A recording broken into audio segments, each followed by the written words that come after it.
Good morning, everybody. Welcome back to Installment of Scott Selections here for Friday, March 4th. Before getting today's play of the day, quick recap of what happened yesterday. We're going to be picking up a loss in college basketball with American and Navy under 119.5 at minus 110 on Bet Online. Can't really say it was that close. Each F had at least 60 points, and the game went over. And for whatever reason, college basketball has just really not worked out this year. We were great last year. I believe we hit 63%. This year, not even close to that. For whatever reason, just hasn't clicked. And I'm aware of that. And for that reason, I'm going to stop doing college basketball videos for the immediate future because we're not exactly winning with those. So I'm going to pivot, focus more on the NBA.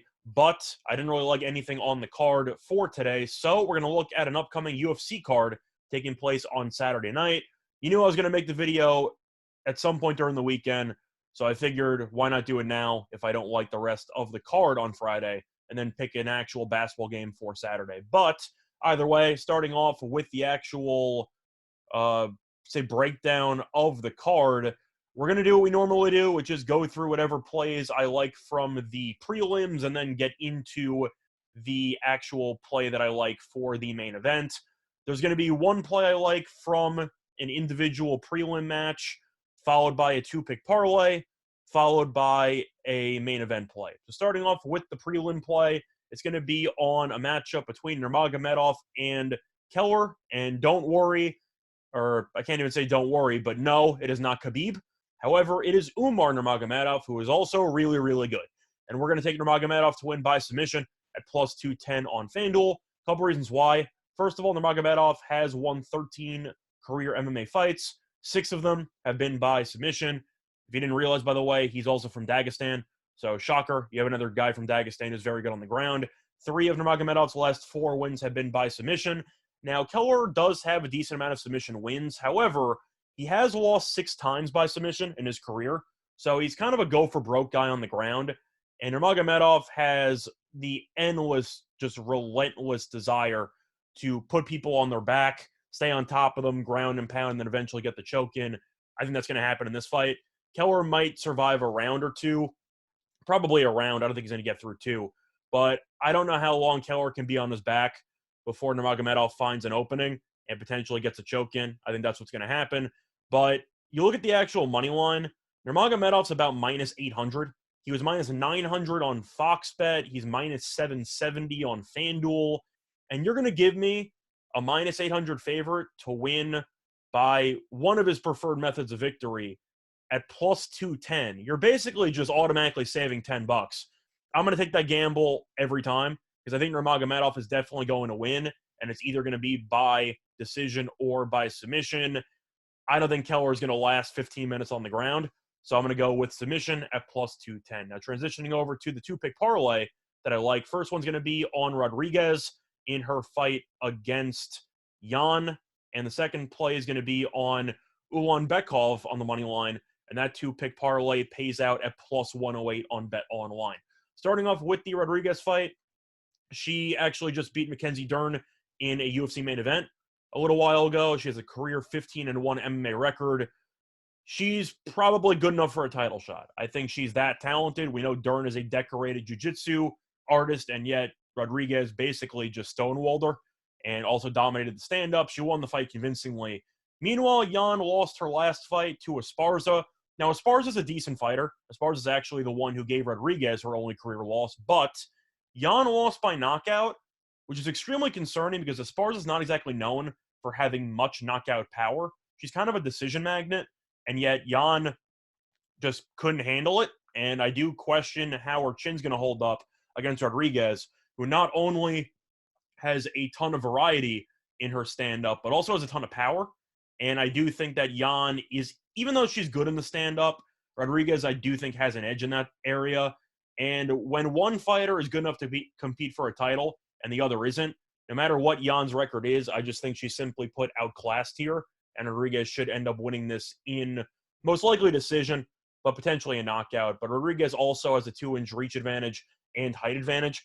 So I find it a little bit, let's just say, surprising that this money line price is only in about the 240 range. I think she should be close to 300 here. I just think she's on a different level, and I think Rodriguez will win this fight relatively convincingly by either decision or by knockout. And then looking at the second play with Ulanbekov, he's taking on Tim Elliott. Now, Elliott's been around for an eternity. However, he has not been good for a while because Elliott has lost 4 of his last 6 fights. Meanwhile, Ulanbekov has won 14 of his 15 career MMA fights. And of course, he's also from Dagestan, which means he loves some takedowns. And Ulanbekov has landed at least 4 takedowns in each of his first 2 UFC fights. Now, Elliott, similarly to Kelleher, is a go-for-broke kind of guy on the ground. He's won a decent amount by submission, but he's also lost 5 times by submission. But both fighters have pretty similar styles. They don't exactly like to be in the stand-up. They like to go to the mat. And Ulanbekov, at this stage in their careers, is better in my opinion. Elliott's clearly past his prime. You can make an argument that he might be in danger of being cut from the UFC, or maybe he'll just go out because Dana White might show some loyalty. But the point is, Elliott's not exactly a quality MMA fighter at this point in the UFC, and Ulanbekov is definitely an up-and-comer from Dagestan who could easily be a serious threat in this weight class. So for me, I'm going to Ulanbekov. He could win by submission. He could win by decision. But I just think he's better at basically everything. So I think Elliott's going to have a seriously hard time in this 15-minute fight. So that's going to be the 2-pick parlay. And then getting into the main event. Of course, it's going to be a very entertaining fight between Covington and Masvidal. Not to mention the fact these two guys actually hate each other because of some past beef. But for this fight, whether you're rooting for Masvidal or not, I have to look at where the value play is, and it's Covington by decision. I mean, there's really no way to avoid it. It's at minus 105 on FanDuel, and I expect Covington to win this fight pretty convincingly. Now, to look at the reasons why, main reason, Covington has a huge advantage on the ground. He's landed at least 3 takedowns in 7 of his last 10 fights. The only 3 exceptions, fought against Usman twice. Usman, of course, is the champion, and Damian Maia, who's one of the best submission artists of all time. So Covington obviously did not want to go to the mat in the first place. So against fighters with, I'd say, an inferior wrestling skill set, Covington tends to dominate, and that's going to be the case here with Masvidal, because Masvidal is really not that good on the ground. But they were once teammates at American Top Team, had a falling out. Either way, the point is Covington has claimed in the past that he has completely embarrassed Masvidal in wrestling training on the mat every day for several years. And even though you're kind of supposed to say that publicly, I 100% believe him, because Covington was a D1 wrestler, a successful one, in the Pac-10 at the time. Plus, he also was a gold medalist in the World Champions for men's grappling. So he has a lot more talent on the ground. And Masvidal, we know, is a fighter who is very entertaining. He has some great knockouts. Of course, you have the knockout of Askren, which is an all-timer, one of the best knockouts ever. Also knocked out Till. The point is, he has a decent amount of finishes. However, he's really a one-trick pony, because besides the knockouts, he really doesn't do anything else.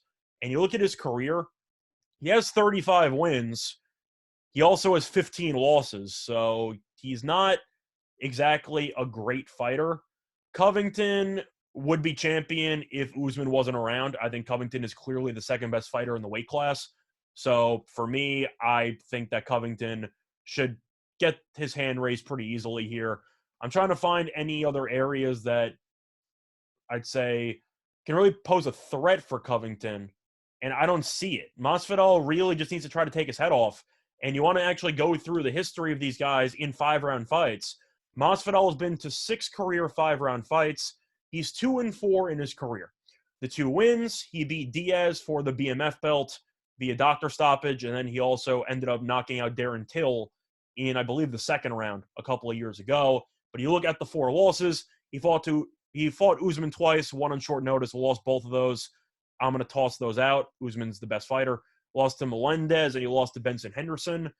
Those guys haven't been in the UFC for a long time, so he really has not been to that many 5th rounds recently. And I do question the stamina for Masvidal, especially with Covington wrestling him for all 5 rounds. The over-under, for the record, on Covington takedowns in this fight is 4.5, with juice to the over. So the question I have to ask for you is, if Covington gets the fight to the ground, Are we sure Masvidal is going to actually get up? Because against Usman, he had a hard time dealing with all the takedowns, and I expect that to be the case once again. Meanwhile, I mentioned the 5 round fights in Masvidal's career. Now I got to mention Covington's. Each of his last 5 fights have gone into the 5th round. He's 3-2. Both losses were against Usman. And you look at the wins, he ended up beating Dos Anjos, ended up beating Woodley, and he ended up beating Robbie Lawler. So I'm going with Covington here. He has gone to the 5th round frequently, and he's fared extremely well. Even against Usman, he made Usman work for it both times, so it definitely wasn't a complete domination like the Usman-Masvidal fights were, which were just brutal to watch. But the point is, I do think there's a serious division in class here. Covington's a top 2 guy in the division, and Masvidal might be top 5, top 10. But the point is, Covington should just dominate on the ground, and we know that his volume should prevent Masvidal from blindly rushing in like crazy, going for a knockout. I think Covington level changes. I think he does it well, and I think he'll get his hand raised at the end of 25 minutes. So going through all the plays for this card, starting off once again, we got Nurmagomedov by submission at plus 210 on FanDuel. Then we have a 2-pick moneyline parlay with Rodriguez and Ulanbekov at plus 108 on Bet Online. And last but not least, we have Covington by decision at minus 105 on FanDuel. Other than that, though, that's been this installment of Scott Selections here for Friday, March 4th. Bye, everyone.